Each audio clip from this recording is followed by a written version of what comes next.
Hi, in the next few minutes, we will learn about an important feature in Excel called filters and how to apply filters to our table.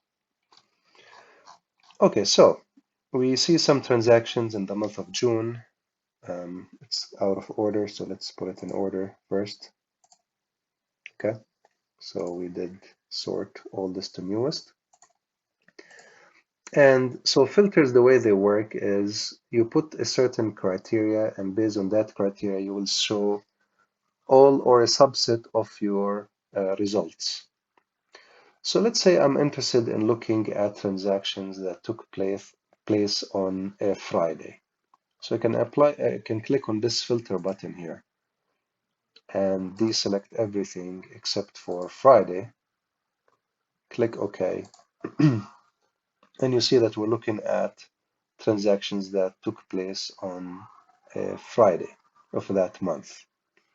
And you see there is a funnel by day. If you hover over it, it says equals Friday.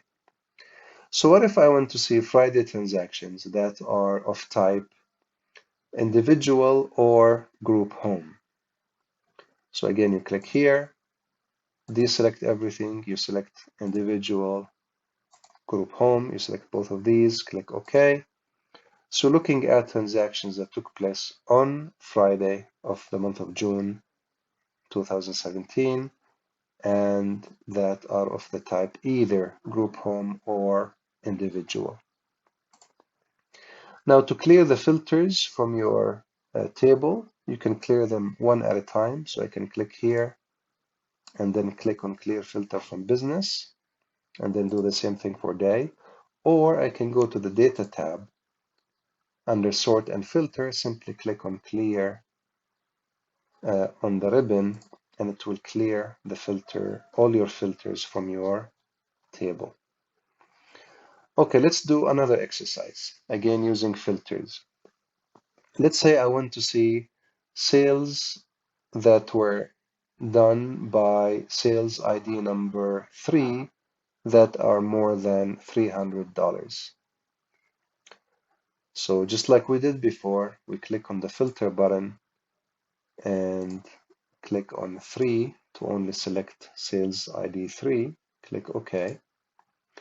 And we are interested in amount that is more than $300, so click on the amount filter button. And now instead of deselecting all the amounts that are less than or equal to 300, you can go to number filters and say, I'm interested in numbers that are greater than, and you type 300. So amount that is greater than 300, click OK. So looking at sales that were done by sales ID number 3 and of the amount more than $300. Once you do that, you can still sort. So if I want to sort by amount, I can click here, sort, for example, largest to smallest, and that's how you can sort largest to smallest. Okay. Another way to apply filters is using what we call a slicer.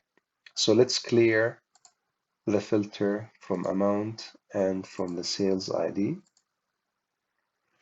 And let's apply what we call a slicer. So if you go to Table Tools Design, click on Insert Slicer, and let's say I want to filter by the business. So click on Business, click OK.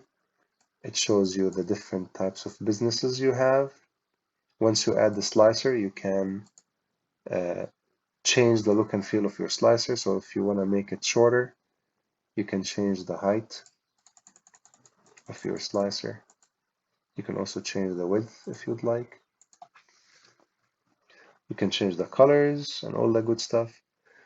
Okay, so let's say I want to filter. I only want to see the business transactions that are of type individual. You click on individual and see how you applied filter by the business individual equals individual.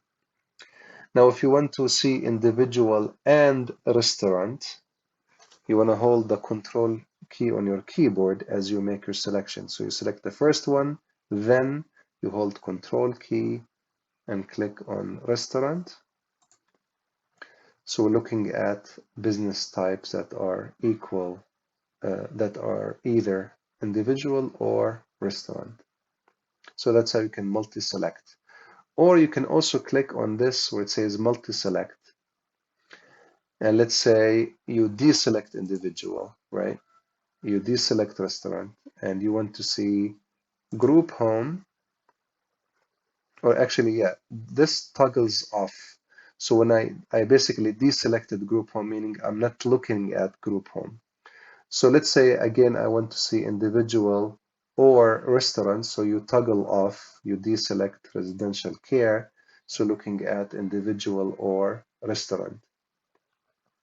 So you can either use Control key on your keyboard as you do your multi-select, or click on this and make your selection. To clear your filter from here, simply click on the clear filter on the slicer.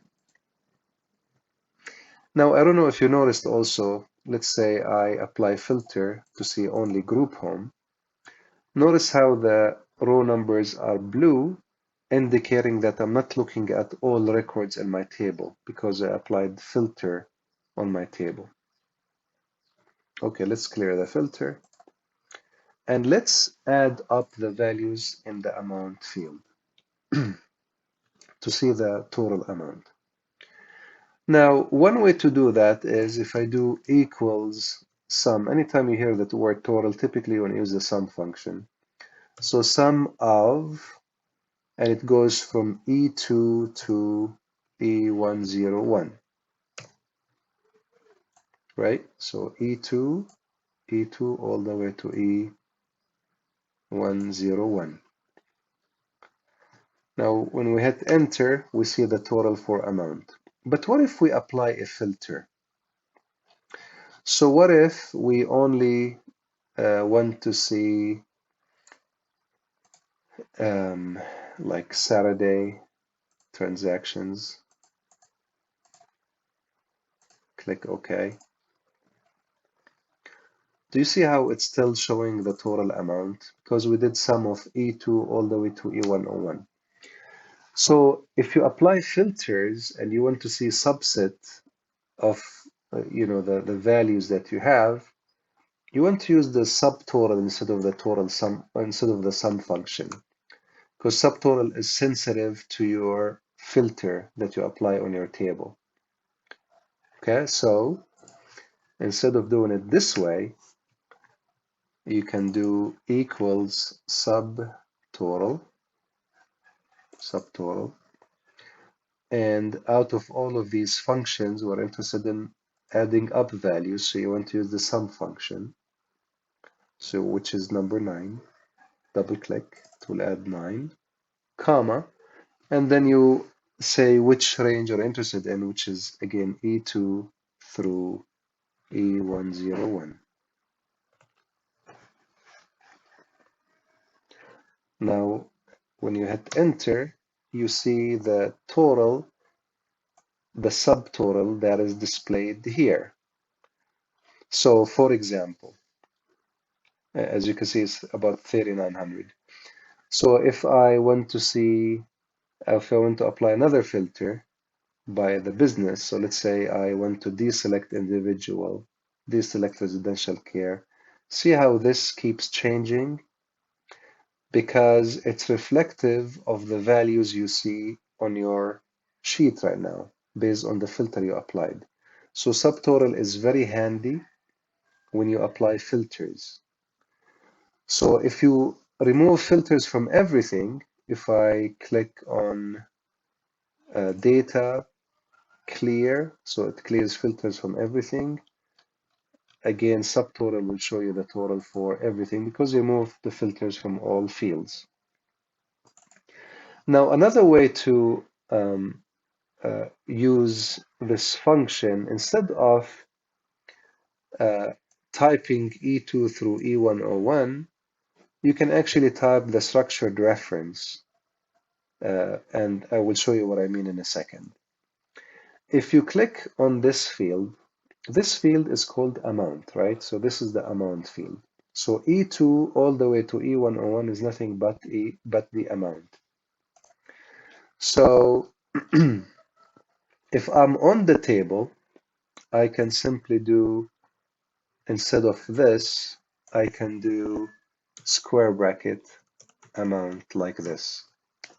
But I'm not on the table. As you can see, I'm away from the table. I'm 2 records below the table, right? It's non-adjacent to the table.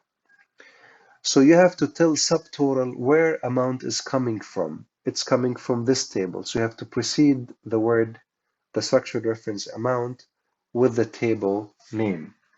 So I'm going to hit escape key, click on your table, and go to Table Tools Design. You see that your table's name is June Sales. So to fix this, you have to type the name of the table first. So June Sales, you double click. Notice how it highlights all your table, but I only am interested in the amount field in the June sales table. So after you type the table's name, you add the bracket, square bracket, and you double click on amount. Close the square bracket, close the parenthesis, and you see that amount is what is being highlighted.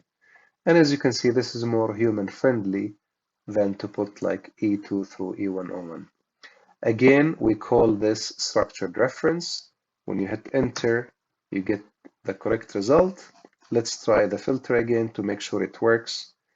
Let's say I only want to see the sales date of June 1st. Click OK, and you see how it works just fine.